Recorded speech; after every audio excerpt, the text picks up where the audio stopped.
ጤና ይስጥልኝ እንደምን ከረማችሁ።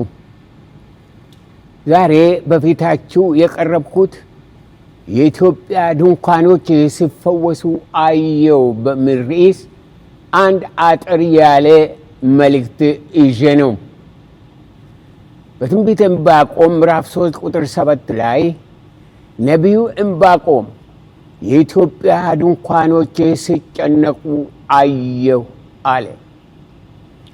የእግዚአብሔር ነቢያት በመንፈስ ቅዱስ እየተነዱ ስለ ግለሰብ፣ ስለ ህብረተሰብ፣ ስለ አገር፣ ስለ ዘመናት፣ ስለ መንፈሳዊውና ስለ ቁሳዊው፣ ስለ ጊዜያዊውና ስለ ዘላለማዊው፣ ስለ ያለፈውም ስለሚመጣውም እግዚአብሔር የገለጠላቸው ይተነብያሉ። ስለሆነም በሁለተኛው የሐዋርያው ጴጥሮስ ምዕራፍ 1 ቁጥር 20 እና 21 ላይ ትንቢት ከቶ በሰው ፍቃድ አልመጣምና ዳሩ ግን በእግዚአብሔር ተልከው ቅዱሳን ሰዎች በመንፈስ ቅዱስ ተነድተው ተናገሩ ይላል። በሌላ አነጋገር ትንቢት በእግዚአብሔር የተላኩ ቅዱሳን ሰዎች በመንፈስ ቅዱስ ተነድቶ የሚናገሩት ወይም የሚያስተላልፉት መልእክት እንደሆነ ነው። ነቢያት በመንፈስ ቅዱስ ሆኖ የሀገርን መነሳትና መውደቅ፣ የመንግስታትን መነሳትና መውደቅ፣ የኃያላንን መነሳትና መውደቅ፣ የቤተ መቅደስን ሁኔታ ይተነብያሉ። ነቢያት በእግዚአብሔር መንፈስ ሆነው የማይታየውን ያያሉ፣ ሊሆን ያለውን ያስተውላሉ። የእግዚአብሔር ሐሳብ ለነርሱ ግልጽ ነው። ነቢዩ አሞጽ በመጽሐፉ በምዕራፍ 3 ቁጥር 7 ላይ በእውነት ጌታ እግዚአብሔር ምስጢሩ ለባሮቹ ለነቢያት ካልነገረ በቀር ምንም አያደርገውም ይላል። ያለፈው የዛሬው የነገው ቢሆን መልካም ሆነ መጥፎ፣ ፍርድ ሆነ ምሕረት፣ ሐዘን ሆነ ደስታ፣ ክብር ሆነ ውርደት እግዚአብሔር ለነቢያቱ የማይገልጠው ነገር የለም። ከ2000 ዓመት በፊት ጌታ ኢየሱስ ወደ ምድር መጥቶ ባገለገለ ጊዜ አይሁዶች በኑሯቸው፣ በኢኮኖሚያቸው፣ በፖለቲካቸው፣ በሃይማኖታቸው፣ በታሪካቸው በጣም አስቸጋሪ ዘመን ውስጥ ነበሩ። የሮማውያን ወረራ፣ ቀረጥ ማስከፈላቸው፣ ኑሮ ማስወደዳቸው፣ ህዝቡን ማስጨነቃቸው እጅግ አስቸጋሪ ሁኔታ ፈጥሮባቸው ነበር። ጆሲፋስ የሚባል ታሪክ ጻፊ የሮማውያን ጭካኔና የሀገሪቷ መውደም ሲገልጥ ሰው የሚሰቀልበት እንጨት እስኪጠፋ ድረስ እንጨት ተገኝቶም ሰው የሚሰቀልበት መሬት እስከማይገኝ ድረስ አሰቃቂ ዘመን እንደነበረ ይመዘግበዋል። የዕብራውያን ነቢያት በትንቢታቸው የጨለማ ዘመን፣ የእልቅት ዘመን፣ የመከራ ዘመን፣ የሐዘን ዘመን፣ የፍርሃት ዘመን፣ የውጥረት ዘመን ብለው ከተነበዩት አንዱ ያ ዘመን ነበር። ስጋዊውም፣ መንፈሳዊውም፣ ጊዜያዊውም፣ ዘላለማዊውም፣ ምድራዊውም ሰማያዊውም የጨለመባቸው ከመኖር አለመኖር የተመረጡበት ዘመን ነበረ። ነቢዩ ኤርምያስ በምዕራፍ 3 ቁጥር 20 ላይ ያልጠፋ ነው ከእግዚአብሔር ምሕረት የተነሳ ነው ርኅራኄው አያልቅምና እያለ እግዚአብሔርን ያመሰገነው በተለያዩ ዘመናት ከማይመስል ሁኔታ እግዚአብሔር ስለጠበቃቸውና ስለታደጋቸው። ከዚህ ከመከራ ዘመን የተነሳ የእስራኤል ሕዝብ ለራሱ ሆነ ለተተኪው ትውልድ መልእክት፣ ራእይ፣ ውርስ፣ ተስፋ፣ ቅርጽ አልነበረውም።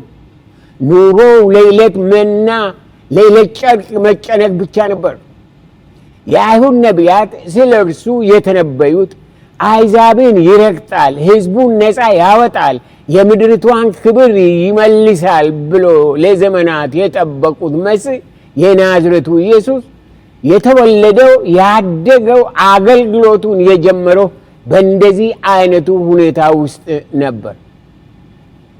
እርሱ አገልግሎቱን ሲጀምር ሕዝቡ እንዳሰበ አላሰበም፣ እንዳየ አላየም፣ እንደጠበቀም አልሆነም፣ እንደፈራ አልፈራም፣ እንደተረዳ አልተረዳም። ከህዝቡ አንጻር ችግር የሚመስል ለጌታ ችግር፣ እጦት የሚመስል ለጌታ እጦት፣ ወረራ የሚመስል ለጌታ ወረራ፣ ውድቀት የሚመስል ለጌታ ውድቀት አልነበረም። ችግራቸው ዓይን ከሚያየው፣ ጆሮ ከሚሰማው፣ ሰው ከሚያስበው፣ ሁኔታ ከሚያመለክተው ለየት ያለ ጠለቅ ያለ ነበረ። ችግራቸው መንፈሳዊ ነበር። ከእግዚአብሔር መለየታቸውና እጅግ አስቀያሚ የነበሩ ጣዖቶቻቸው ነበር ችግራቸው። ስለሆነም ለፖለቲካ ክፍሉም፣ ለተራማጅ ክፍሉም፣ ለሃይማኖት ክፍሉም እጅግ ግራ የሚያጋባ ወቅት ነበር። ለነበረው ሆነ ለሚመጣው ትውልድ፣ ለአይሁዶች ሆነ ለሌላው ዘር በሙሉ ሰው ወደ ማስተዋል፣ ወደ ነፃነት፣ ወደ ብልጽግና፣ ወደ ክብር የሚደርሰው የእግዚአብሔርን መንግሥት በማስቀደም ነው ብሎ የእግዚአብሔርን ወንጌል ሰበከላቸው። እንዲሁም የአይሁዶች ችግር እንደ ጌታ ኢየሱስ ትምህርት ሮማውያን ከመምጣታቸው በፊት የነበረ፣ እንዳውም ለነርሱ ወረራ ምክንያት የሆነው ታሪካዊና ጥንታዊ ችግር እንደሆነ ወደ ብርሃን አወጣ። በሌላ አነጋገር ሮማውያን በቅጽበት ቢወጡላቸው እንኳ ሁኔታቸው በቀላሉ እንደማይለወጥ አስረግጦ ነገራቸው። ምክንያቱም የጎደላቸው ስልጣን ወይም ነፃነት ወይም መድረክ ወይም ወኔ አልነበረም። እንደ ጌታ ኢየሱስ ትምህርት የጎደላቸው የእግዚአብሔር መንግሥት፣ የእግዚአብሔር ሰላም፣ የእግዚአብሔር ሕይወት፣ የእግዚአብሔር ፍርሃት፣ የእግዚአብሔር ዕውቀት፣ የእግዚአብሔር በረከት ነበር። የጎደላቸው ማየት የሚችል ሰማያዊ ዓይን፣ መውደድ የሚችል ሰማያዊ ልብ፣ ማስተዋል የሚችል ሰማያዊ አእምሮ፣ መታገስ የሚችል ሰማያዊ ጸጋ፣ ማምለክ የሚችል ሰማያዊ መንፈስ፣ መቀበል የሚችል ሰማያዊ እምነት፣ መሸከም የሚችል ሰማያዊ ጉልበት ነበር። ውድ የኢትዮጵያ ሕዝብ፣ ከአይሁዶች ታሪክ እንደምንመለከተው የእግዚአብሔር ፍርሃት የሌለበት ሕዝብ፣ የእግዚአብሔር ቅድስና የሌለበት አኗኗር፣ የእግዚአብሔር ታማኝነት የሌለው አሰራር፣ የእግዚአብሔር ማስተዋል የሌለው አካሄድ፣ የእግዚአብሔር ፍርሃትና ምሪት የሌለው ሕዝብ ራሱን በራሱ በበደሉ የሚያጠፋ ሕዝብ ነው። እግዚአብሔር የበረከት፣ የፈውስ፣ የነፃነት፣ የብልጽግና ምንጭ ሲሆን የሚገኘው በቅድስናና በእርሱ መንገድ ብቻ ነው። የእርሱ መንገድ ደግሞ ለእኔና ለእናንተ ለአንዴና ለዘላለም ለኃጢአታችን የሞተ ከዘላለም ኃጢአት የሚያነጻ ጌታ ኢየሱስ ክርስቶስ ብቻ ነው። የእግዚአብሔር ነቢያት ለሰው አእምሮ የማይገባውን ለሰው ልብ የማይመስለውን በመንፈስ ይናገራል። በመጽሐፍ ቅዱስ ውስጥ ስለ ምድራችን ስለ ኢትዮጵያ የተነገሩ ብዙ ትንቢቶች አሉ። ከጌታ ከኢየሱስ ክርስቶስ ልደት በፊት ከ640 እስከ 598 ዓመተ ዓለም የኖረ ዕንባቆም የሚባል አንድ የአይሁድ ነቢይ የኢትዮጵያ ድንኳኖች ሲጨነቁ አየው ብሎ ተነበየ። ይህ ትንቢት ዛሬም በእኛ ዘመን እየተፈጸመ ያለው ስለሆነ ማንም የማይክድ ሐቅ ነው። ነቢዩ ዕንባቆም አንድ ድንኳን ሳይሆን ብዙ የኢትዮጵያውያን ድንኳኖች እንዳየና እያንዳንዱ ድንኳን በጭንቀት የተናጠ እንዳለ በእግዚአብሔር መንፈስ ተነበየ። እንደገና ይህ በኢትዮጵያ የሚታዩ የተጨነቁ ድንኳኖች በምድርቷ ያሉትን የእያንዳንዱን ብሔር ብሔረሰቦች ድንኳኖችና የኑሮ ሁኔታን ያመለክታሉ። ዛሬ በኢትዮጵያ ውስጥ ዓለም በሙሉ እንደሚያውቀው በምድራችን የብሔር ብሔረሰቦች ድንኳኖች ራሳቸው በፈጠሩ ችግር፣ መከራ፣ ጦርነት እየተናጡ ነው። ለአማራው ሰቆቃ፣ ለኦሮሞ መገፋፋት፣ ለትግራዩ የማይቆም ዋይታ፣ የሌሎቹ ክልላዊ ሮሮ ራሳቸው እንጂ ሌላ ተጠያቂ የለም። ኃላፊነቱ የእያንዳንዱ ብሔር ብሔረሰብ ነው። ዛሬ በየትኛውም ድንኳን በየትኛውም ክልል የነፍስ እረፍት የውስጥ ሰላም የለም። በመስሪያ ቤት በመኖሪያ ቤት በውስጥ በውጭ ጭንቀት ነው። በውጭ ያለው ጭንቀት በውስጥ ያለውን ጭንቀት ያንጸባርቃል። የሕዝባችን መከራ፣ የሕዝባችን በሽታ፣ የሕዝባችን ሰቆቃ መንፈሳዊ ነውና በመንፈስ ካላየን ልንረዳ ሆነ ልንፈወስ አንችልም። የምድራችን ችግር በመንፈስ ተረድተን መንፈሳዊ መፍትሄ በእምነት በማስተዋል በምሕረት በይቅርታ ካላገኘን በስተቀር አሁንም ጨለማው እያየለ ይቀጥላል። የእግዚአብሔር ቃል ግን በአንደኛ ጴጥሮስ ምዕራፍ 5 ቁጥር 7 ላይ ለኢትዮጵያ ሕዝብ በሙሉ ያለው መልእክት እርሱ ስለ እናንተ ያስባልና፣ ልብ አድርጉ እናንተ ኢትዮጵያውያን፣ እርሱ ስለ እናንተ ያስባልና። ማን ነው እርሱ? እግዚአብሔር። እርሱ ስለ እናንተ ያስባልና የሚያስጨንቃችሁን ሁሉ በእርሱ ላይ ጣሉት ይላል። ዛሬ አንድ ማወቅ ያለብን መቻል ያለብን ጭንቀታችንን በእርሱ ላይ መጣል ነው። ነገራችንን በእምነት ወደ ጌታ ስናመጣው አንድ ቀን በድንኳን መንከራተት ቀርቶ ድንኳኖቻችን በሰላማዊ ቪላ ይተካሉ ብዬ አምናለሁ። በነጮች አቆጣጠር በግንቦት ወር 1997 ስለ ምድራችንና ስለ ሕዝባችን ያየሁት ራእይ ምንጊዜም አይረሳኝም። የሰሜን አሜሪካ ያለን የመጋቢዎች ኅብረት እኔ በማገለግልበት ቤተ ክርስቲያን ዓመታዊ ስብሰባ ነበረው። በቤተ ክርስቲያን ውስጥ የመጨረሻውን ቀን አገልግሎት እየተሰጠ ያለ በመንፈሴ አንድ ነገር ማየት ጀመርኩ። ያየሁት በመንፈስ እንደተረዳሁት የታመመ ማይፀን ነው። እኔ ሐኪም ስላይደለው ማይፀን ምን እንደሚመስል አላውቅም።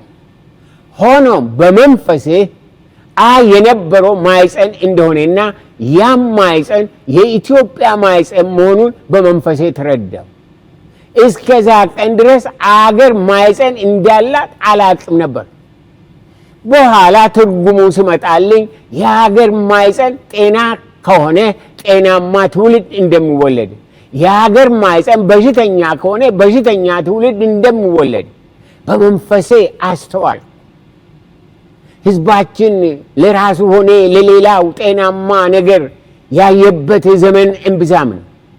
ውስጡ በጥላቻ በንቀት በኩርፊያ በዘረኝነት በምቀኝነት በቅናት የታመመ ሕዝብ ነው። ምንም ጥያቄ የሌለው ማንም የማይክድ ሁላችን ታምናል። እናንተ ታማችኋል። በታመመ ማይፀን የተጸነሰ ከታመመ ማይፀን የተወለደ ለማንም ጤናማ አመለካከት ሊኖረው አይችልም።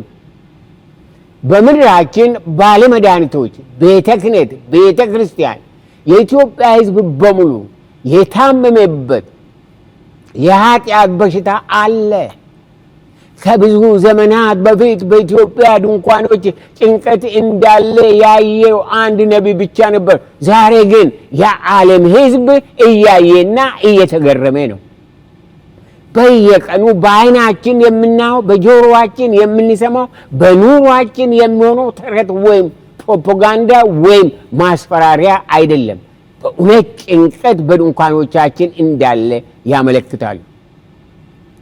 በሰው ኃይል፣ በሰው እርዳታ፣ በሰው መድኃኒት መነቀል የማይችል በመንፈሳችን፣ በነፍሳችን፣ በስጋችን፣ በጓዳችን የኃጢአት መርገም አለ። የኢትዮጵያ ሕዝብ ይህንን ይወቅ። የሚያጣላ፣ የሚያለያይ፣ የሚያባላ የኃጢአት መርገም ነው። የእግዚአብሔር ፍርሃት ከአባቶች፣ ከዳኞች፣ ከአሰሪዎች፣ ከሰራተኞች፣ ከመሪዎች፣ ከነጋዴዎች፣ ከገበሬዎች፣ ከትዳር ዓለም ሲጠፋ የምድርቷ ኑሮ የጭንቀት ከመሆን ሌላ ምርጫ የለውም። በተለይ የእግዚአብሔር ፍርሃት ከቤተ ክህነት፣ ከቤተ እምነቶች፣ ከአገልጋዮች፣ ከምዕመናን፣ ከባለመድኃኒቶች ሲጠፋ እጅግ አሰቃቂ ነው። መንገደኛው፣ ሐዘንተኛው፣ ድሃው፣ እስረኛው፣ ቁስለኛው፣ በሽተኛው እርዳታ ፍለጋ ወደ ማን ይሄዳል? በእግዚአብሔር ስም የሚጠሩ በምድርቷ በሽታ የተለከፉ ሁሉ በንስሐ ወደ እግዚአብሔር ካልተመለሱ በምንም አይነት ለሌላ የሚጠቅሙ አይሆኑም። ነቢዩ ኢሳይያስ ምዕራፍ 53 ቁጥር 6 ላይ እኛ ሁላችን እንደ በጎች ተቅበዝብዘን ጠፋን፣ ከኛ እያንዳንዱ ወደ ገዛ መንገዱ አዘነበለ ይላል። ተቅበዝብዘን ጠፋን፣ ከኛ እያንዳንዱ አንድ ሳይቀር፣ አንድ ከላይ እስከታች አንድ ሳይቀር ከኛ እያንዳንዱ ወደ ገዛ መንገዱ አዘነበለ። እያንዳንዱ የራሱን መንገድ ያያል፣ በራሱ መንገድ ያስባል፣ በራሱ መንገድ ይኖራል፣ በራሱ መንገድ ይመላለስ። የሚያደርገው ወደ ገዛ መንገዱ አዘነበለ። በመሰረቱ ሰው በእግዚአብሔር መልክ የተፈጠረ ስለሆነ ያለ እግዚአብሔር ተቅበዝባዥ እንጂ ጤናማ ሆኖ ሊኖር አይችልም። ለተቅበዝባዥ ሕዝብ የሚያዋጣው ፈጣሪ ብቻ ነው። ያለ እግዚአብሔር መኖር ደግሞ ከእብደት የተለየ አይደለም። ሰዎች ብዙ ከተማርን፣ ብዙ ካወቅን፣ ብዙ ካገኘን፣ ብዙ ካከማችን እግዚአብሔር በማያስፈልገን ደረጃ ላይ እንደርሳለን ብሎ ያስባሉ። ሆኖም እነዚህ ሁሉ ቢገኙም ኑሮ ያለ ጌታ ሲኦል ነው።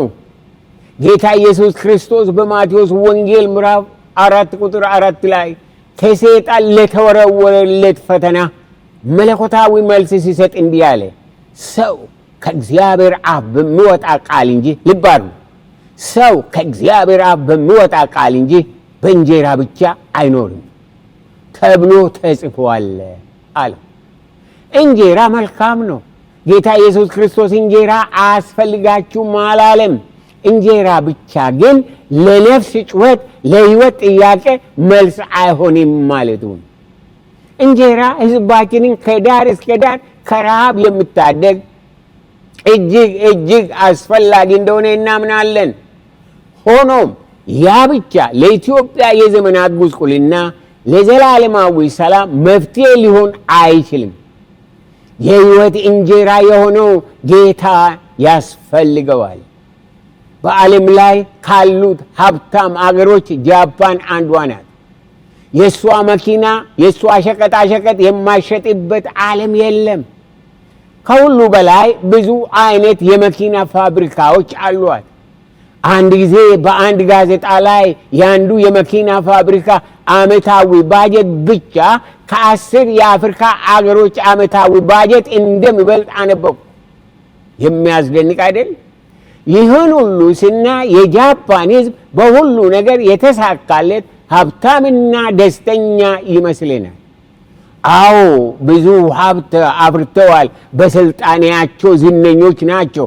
ሆኖም በዛው ሳምንት ልብ አድርጉ ይሄንን፣ በዛው ሳምንት USA ቱዴይ ከሚባል ጋዜጣ ያነበብኩት በጃፓን ሕዝብ መካከል ራስን የማጥፋት ፍላጎት ከዓለም አንደኛ ስለሆነ መንግስታቸው ሕዝቡን ለመታደግ ብዙ ጥረት እያደረገ እንዳለ ደግሞ አነበብኩ። ይህን የሚያደርግበት ምክንያት ቀደም ባለው ዓመት 34,000 ጃፓኖች ራሳቸውን ስላጠፉ ነው ይላል።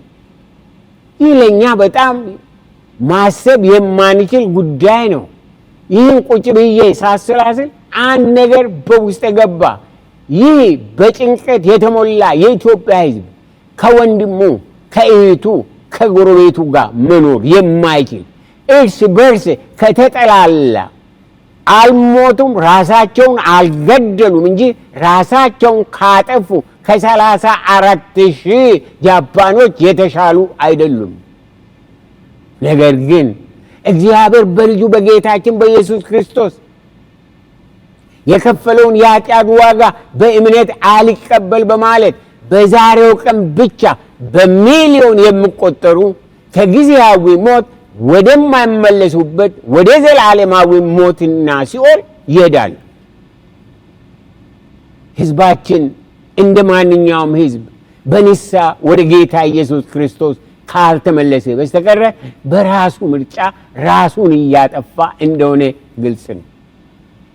ሕይወትን የማይለውጥ ጌታ ኢየሱስ የሌለበት ባዶ ሃይማኖተኛነት ለማንም አይረባም። ዛሬ በምድር ላይ እያለን በፍቅር በሰላም ከእርስ በርስ ጋር እንድንኖር ካረዳ ለነገም የሚረባ አይደለም። ስለሆነም ጌታ ኢየሱስ እኔ መንገድ እውነት ሕይወትም ነኝና ያለ እኔ ድኖ ወደ አብ የሚመጣ የለም ብሏልና ዛሬ ምርጫችንን ብናስተካክል መልካም። ባለፈው ጥቂት ዓመታት በፊት በኢትዮጵያ ያለቁ ኢትዮጵያውያን በምንም የሚተኩ አይደሉም። ጦርነት ለማንም መልስ አይደለምና አሁንም የጦርነት ጥማት ያለባቸው የሰው ደም ምንም የማይመስላቸው ለከንቱ ነገር ለራሳቸው ጥቅም ጦርነትን የሚቆሰቁሱ በምድርቷ አሉ። የሚያስደንቀው ነገር እነዚህ ጦርነት ፈላጊዎች ራሳቸው ሆኑ ልጆቻቸው ወደ ጦርነት አይሄዱ። ወደ ጦርነት የሚሄዱት ጎረቤቶቻቸው እንደነሱ ሹመት የሌላቸው ድሆችና የድሆች ልጆች ናቸው። እባካችሁ ለሰው ሕይወት ግድ ባይኖራችሁም አንድ ቀን ፍርድ አይቀርምና ለነዚህ በከንቱ ላለቁት ልጆቻችሁ በእግዚአብሔር ፊት ትጠየቃላችሁና ልብ ግዙ። መፍትሄው ንስሐ ገብቶ ጦርነትን ማቆም ነውና ከአሁኑ አስቡበት። የኢትዮጵያ ሕዝብ ልብ እናርግ። እንደ እግዚአብሔር ቃል ጦርነታችን ከሥጋና ከደም ጋር አይደለም። ጦርነታችን አንዱ ብሔር ከሌላ ብሔር ጋር አይደለም፣ መሆንም የለበትም። ጦርነታችን መንፈሳዊ ነው። ዛሬ በምድራችን የሚያለያየን የሚያፋጀን የመንደር ፖለቲካና የክልል አስተሳሰብ ውሎ አድሮ ዋጋ የሌለው የሰይጣን አካሄድ ነው እንጂ ለሀገር ሆነ ለኢትዮጵያ ሕዝብ ምንም አይነት ዋጋ የለውም። ነቢዩ ዕንባቆም ከስንት ዘመናት በፊት ጭንቀት ወደ ድንኳናችን መግባቱን እንጂ መውጣቱን አላየም። ዛሬ እኔ ደግሞ ሌላ የምስራች አለ። እኔ ግን ዛሬ የተሻለ መልእክት አለኝ። ጭንቀት ከድንኳናችን ወጥቶ ዋይታ ከሕዝባችን ርቆ ሕዝባችን ልብ ገዝቶ በማዳግም ፈውስ ውስጥ ገብቶ የእርቅን አምላክ ጌታ ኢየሱስ ክርስቶስን ወደ ሕይወቱ ወደ ህብረተሰቡ እንደምጋብዝ በሙሉ ልቤ አምናለሁ። በትንቢተ ዘካርያስ ምዕራፍ 3 ቁጥር 9 ላይ የዚያችንም ምድር በደል በአንድ ቀን አስወግዳለሁ ይላል። የእስራኤል ቅዱስ እግዚአብሔር ያን ያድርግልን። በአንድ ቀን ሁሉን የሚችል እግዚአብሔር በአንድ ቀን ታሪካችንን መለወጥ፣ መራራችንን ማጣፈጥ፣ በሽታችንን መፈወስ፣ ጭንቀታችንን ማስወገድ ይችላል። ጌታ ኢየሱስ ክርስቶስ በራእይ 3 ቁጥር 20 ላይ እነሆ በደጅ ቆሜ አንኳኳለሁ፣ ማንን ድምፄን ቢሰማ ደጁንም ቢከፍትልኝ ወደ እርሱ እገባለሁ፣ ከእርሱም ጋር እራት ይበላለሁ፣ እርሱም ከእኔ ጋር ይበላል ይላል። እንዴት መታደል ነው! እንዴት መታደል ነው! ጌታ ኢየሱስ ክርስቶስ ለእርቅና ለሰላም የእያንዳንዱን የኢትዮጵያውያንን ብሔር ብሔረሰቦች በር እያንኳኳ አስገቡኝ፣ ላስታርቃችሁ፣ ሊፈውሳችሁ፣ ሊባርካችሁ እያለን የኢትዮጵያ ሕዝብ ወደ ፈጣሪው ተመልሶ ከጭንቀቱና ከጨለማ ወጥቶ በሰላም ከእርስ በርስ ጋር የሚኖርበት ዘመን በደጅ ነው። ጌታ ኢየሱስ ክርስቶስን ልባችንን፣ ኢኮኖሚያችንን፣ ጓዳችንን፣ ትዳራችንን፣ ምድራችንን በተለይ ባለ እምነቶች በፍቅር ሲቆጣጠር እንዴት የሚያስደንቅ ዘመን ይሆንልናል። ስለሆነም እናንተ መኳንንቶች በሮችን ክፈቱ። እናንተ የሰሜኑ ሕዝብ፣ የምዕራቡ ሕዝብ፣ የደቡቡ ሕዝብ በሮችን ክፈቱ። እናንተ የኢትዮጵያ ሕዝብ በሮቻችሁ ለእግዚአብሔር ልጅ ለናዝሬቱ ለኢየሱስ ክፈቱ። እናንተ አባቶች፣ እናቶች፣ ወንድሞች፣ እህቶች፣ ወጣቶች፣ አዛውንቶች፣ ካህናት በሮችን ለእግዚአብሔር ክፈቱ። ለእግዚአብሔር ሰላም፣ ለእግዚአብሔር ጽድቅ ክፈቱ። የዘላለም ደጆች ክፈቱ። የክብር ንጉሥ ይግባ። ኢየሱስ ክርስቶስ ወደ ቤታችሁ፣ ወደ ጓዳችሁ፣ ወደ ልባችሁ ይግባ። ኢየሱስ ክርስቶስ ይግባ። በመዝሙር 24 ቁጥር 7 ላይ እንዳየነው ነው። የክብር ንጉሥ ወደ እያንዳንዱ የኢትዮጵያ ብሔር ብሔረሰቦች ድንኳን በሰላም በምሕረት በእርቅ ይግባ። ጌታ ኢየሱስ ወደ ልባችን ሲገባ በመካከላችን ሲነግስ ነገር እንደ ድሮ አይቀጥልም። የዘላለምን ሕይወት፣ እውነት፣ ሰላም፣ ፍቅር፣ እረፍት፣ ብርሃን፣ ተስፋ፣ ክብር ይዞ ይገባልና የእስራኤል አምላክ እግዚአብሔር ለኢትዮጵያ ሁኔታ ያለው መልእክት ወንጌሉ ነው።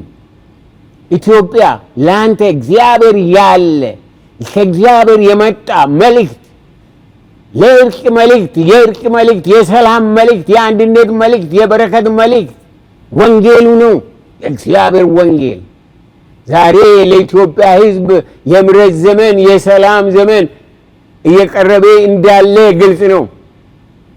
እየተወያየ ያለው አገራዊ የምክክር ኮሚሽን በምድሪቷ ሰምቶ ተደርጎ የማያውቅ የተአምራት ሁሉ ተአምር ነው። የምክክሩ ውጤት ኢትዮጵያን የሚያስታርቅና የሚያስከብር ስለሚሆን ሕዝባችን ለፈውስና ለአንድነት እንደተጠማ ያመለክታል። ሕዝብ ይህ ዘመን በከንቱ እንዳያልፍ እንንቃ። የሰራዊት ጌታ እግዚአብሔር በምድሪቷ ላይ በታሪካችን አይተን የማናውቅ የሰላምንና የፈውስን የአንድነትንና የመግባባትን ዘመን እያመጣልን ስለሆነ በምስጋና እንቀበለው። የመቀባበልና የመሆን ኃላፊነት የእያንዳንዳችን መሆኑን አንርሳ። በመካከላችን ለጊዜያዊ ጥቅም ነዋሪውን ሕዝብ የምታስመርሩ ዘረኞች፣ ጉበኞች፣ ወገንተኞች፣ ፍርድን የምታጣምሙ፣ ኑሮ ለህብረተሰቡ ችግር የምታደርጉ ወደ እግዚአብሔር ካልተመለሳችሁ፣ ይህን አካሄዳችሁን ካላቆማችሁ ትልቅ ቅጣት እንደሚጠብቃችሁ ዛሬ በእግዚአብሔር ቃል አሳስባችኋለሁ። የእግዚአብሔርን ምሕረትና ጊዜ እምቢ ካላችሁ ፍርድ እንዳለ እንደገና አጥብቀን እናሳስባችኋለን። ዘመኑ የእግዚአብሔር ነው። እኔ እንደ እግዚአብሔር አገልጋይ የኢትዮጵያ ድንኳኖች እንዲፈወሱ ስጸልይ የኖርኩ ዛሬም ፈውሱን በእምነት የሚጠብቅ ከእናንተ መካከል አንዱ ነኝ። በዚህ ዘመን የእግዚአብሔር ድንቅ ሥራ በምድራችን ላይ በመንግሥትና በሕዝብ በልዩ ልዩ መንገድ እየቀረበ ነውና ልብ እናድርግ። ይህ የእግዚአብሔር የምሕረት ዘመን ነውና በሙሉ ልባችን ወደ እርሱ እንመለስ። አንድ ቀን የእግዚአብሔርን ድንቅ ሥራ ሁላችን ተያይዘንና ተቃቅፈን የምናይበት ዘመን በቅርብ ነውና በሁሉ ለሁሉ እንዘጋጅ። እንዲሁም ኢትዮጵያ በቅርቡ እጆቿን ለጦርነትና ለጥፋት ሳይሆን ለእርቅና ለሰላም፣ ለአንድነትና ለታላቅ ደስታ፣ ለእርስ በርስ ትዘረጋለች። ይህን ሰው ሳይሆን ጌታ ያደርገዋል። የዘላለም እግዚአብሔር ማስተዋልን ይስጠን። ክብር ለአብ፣ ክብር ለወልድ፣ ክብር ለመንፈስ ቅዱስ ይሁን። እግዚአብሔር ለዘመኑም ለሁኔታችንም ማስተዋልን ይስጠን። እግዚአብሔር ይመልከተን፣ እግዚአብሔር ያስበን። የእስራኤል ቅዱስ እግዚአብሔር ይባርካችሁ። ኑሯችሁ፣ ትዳራችሁ፣ መውጣታችሁ፣ መግባታችሁ የተባረከ ይሁን። በእግዚአብሔር አብ፣ በእግዚአብሔር ወልድ፣ በእግዚአብሔር መንፈስ ቅዱስ አንድ አምላክ አሜን።